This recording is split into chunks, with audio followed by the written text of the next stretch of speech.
अजय आणि नेहा याचं लग्न प्रेमविवाहाने झालं होतं. सुरुवातीला दोघांचं आयुष्य खूप आनंदात चाललं होतं. अजय एका छोट्या कंपनीत काम करायचा आणि नेहा एका मोठ्या ऑफिसमध्ये नोकरी करत होती. नेहाच्या पगारामुळे घर चांगलं चालायचं, पण हळूहळू अजयच्या मनात कमीपणाची भावना निर्माण झाली.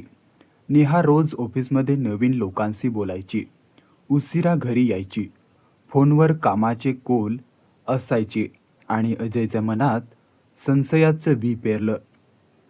नेहा कितीही समजवत होती की ती फक्त कामात व्यस्त असते, तरीही अजयचं मन शांत होत नव्हतं.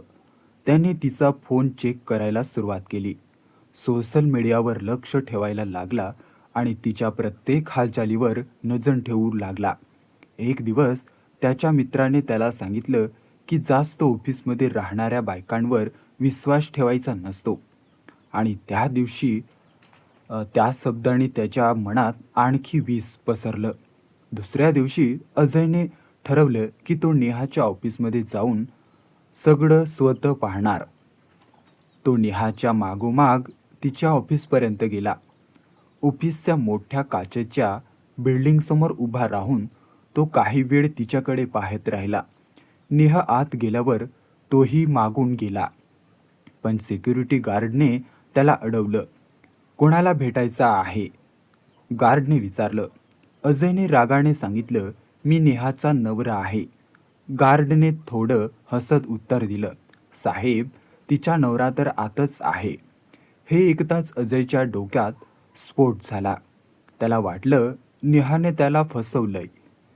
त्याच्या डोळ्यासमोर त्याचं लग्न, तिचं प्रेम, तिचे शब्द सगळं खोटं वाटू लागलं. तो रागाने आत धावत गेला. ऑफिसमध्ये सगळे लोक काम करत होते.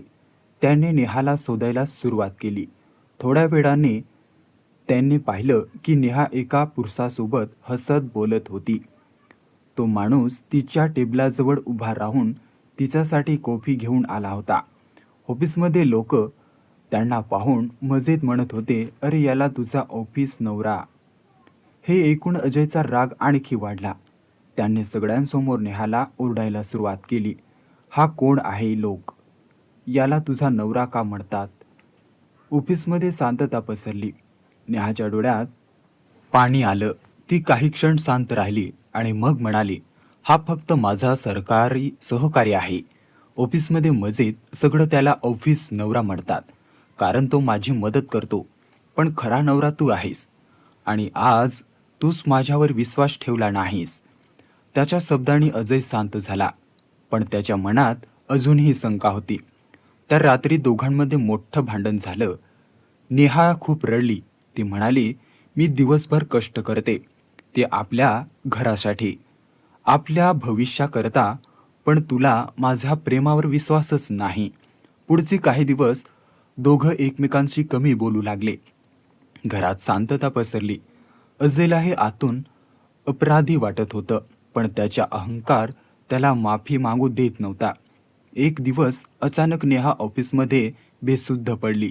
अजयला फोन आला आणि तो घाबरून हॉस्पिटलमध्ये पोहोचला. डॉक्टरांनी सांगितलं की नेहा खूप तणावात होती, योग्य झोप घेत नव्हती आणि सतत मानसिक दबावाखाली होती. अजयच्या डोळ्यातून अश्रू आले. त्याला जाणवलं की आपल्या संशयामुळे त्याने आपल्या सर्वात जवळच्या माणसाला दुखावलंय. तो रात्रभर हॉस्पिटलमध्ये तिच्या बाजूला बसून राहिला. सकाळी नेहा शुद्धीवर आल्यावर तेव्हा अजयने तिचा हात हातात घेतला आणि म्हणाला, मला माफ कर, मी तुला समजून घेतलं नाही. नेहाच्या डोळ्यातही पाणी आलं. ती हलकसं हसली आणि म्हणाली, नातं प्रेमानं टिकतं, पण विश्वासाने मजबूत होतं. त्या दिवसानंतर अजयने स्वतःला बदलायला सुरुवात केली. त्याने नेहावर संशय घेणं बंद केलं, तिच्यावर विश्वास ठेवायला शिकला आणि दोघांचं नातं पुन्हा हळूहळू पूर्वीसारखं सुंदर बनलं. काही महिन्यांनी त्यांनी नवीन घर घेतलं आणि आयुष्य सुरू केलं. आणि अजयला प्रत्येक वेळी ती ऑफिसला जाताना एकच गोष्ट आठवायची, संशय एका क्षणात नातं तोडू शकतो, पण विश्वास आयुष्यभर ते टिकून ठेवतो. ही कथा कशी वाटली? जर तुम्हाला आवडली असेल तर व्हिडिओला लाईक नक्की करा आणि असेच नवनवीन व्हिडिओ पाहण्यासाठी या चॅनलला सबस्क्राईब करा.